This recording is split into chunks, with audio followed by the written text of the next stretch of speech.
There's only one person that can do it, and that's you. I'll tell you when my breakthrough moment was. If you want to hear it, you really want to hear it, I will tell you. My breakthrough moment came almost 4 years ago. I was down in this basement. We had our bedroom down here at the time. And Kenny was over across from me. He was on the floor and he was praying. And I was sitting in the bed and I felt so hard and I felt so cold. And I've been trying to pray. I was even trying to memorize Bible verses as if that was going to help my state. And I sat there and I said, Kenny, I don't think I want God. And I was afraid to say it. I was afraid to admit that, how cold I was, that I didn't even have a heart towards God at all. I didn't even want Him. And I was afraid that if I admitted that I would be cursed forever, without even a shred of hope or a possibility. I thought it would seal my fate if I made that proclamation, if I spoke the truth. But when I sat there and I said, Kenny, I don't think I even want God, it broke me. And the tears just began to flow. And God started to melt my heart in that moment. And His presence came in the room. And I felt Him just draw close to me and just start to melt my heart before Him and draw me. For it is God that worketh in you both to will and to do of His good pleasure. But you've got to be honest with how you feel. Stop faking it. You've got to be truthful. And I know that just doesn't even make sense, but I'm telling you, that's how it happened. When I told Him I didn't even want Him, I had no heart towards Him at all. I didn't even desire Him. What an awful statement, but it was the truth. And that was truly my breakthrough. It really was. Hey, you got some people on here, Tess, I think need to hear about your situation where you told him to get away from you. Oh,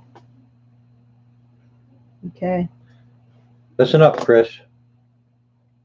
Yeah, this was years ago. Um, was it in the 90s, Kenny? Yeah, I was saved and I was born again in 1990 or 1986. 1986.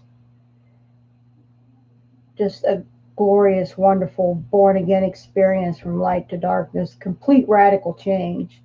And I had ended up years later, a few years later, um, starting to turn from Him, and I backslid and I grew very cold.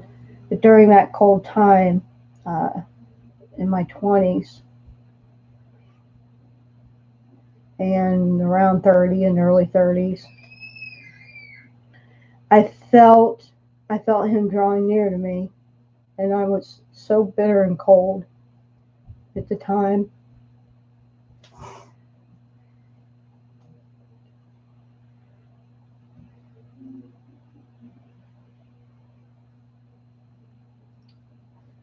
Went through a very traumatic time in my late 20s, and the real clincher was when I lost my brother, uh, when he was killed, and I was with him when he passed, and I had prayed for him to be healed, and he wasn't. He passed away right in front of me, and I got so hard towards God. I hated Him. I did. We lived on a farm at the time, big farm, and I was outside one day with the kids, and I just felt the presence of God around me, and He was trying to draw near to me. And I was so mad and angry, and I just looked up to the sky and I shook my fist and I said, "You get the F away from me. I don't want you. I hate you." I screamed at Him. And there was at least one other time, if not a total of three, where I did that, where I just screamed at him in that manner. Like, have any of you ever done that? And the fact that he would still want me back, that he would still love me in that state. I was telling Kenny just a day or two ago, I said, really, if God would have shot a laser of fire down upon me and destroyed me and wiped me out of existence, he would have been fully justified. I was hateful, I was mean, I was hard, I was arrogant, I despised him, full of all kinds of sin and filthiness of the flesh. I was wicked and hard and mean, self-centered. And all I cared about was trying to satisfy myself. And the more I tried to satisfy myself, the less satisfied and unhappy and crazy I was. That is amazing love. And you can't experience that amazing love until you believe him, until you believe what he says about who he is. He that comes to God must believe that he is God, that he is all that he says that he is forgiving, that his mercies are new every morning, that he is long suffering. He gave his all for you. And what does he require back? What does he require? There's no good thing in you. Nothing. You've got to come to him in your dirty, filthy rags. You're cussing and you're drinking and you're smoking and you're running around and you're carousing and you're drunkenness. All of those things.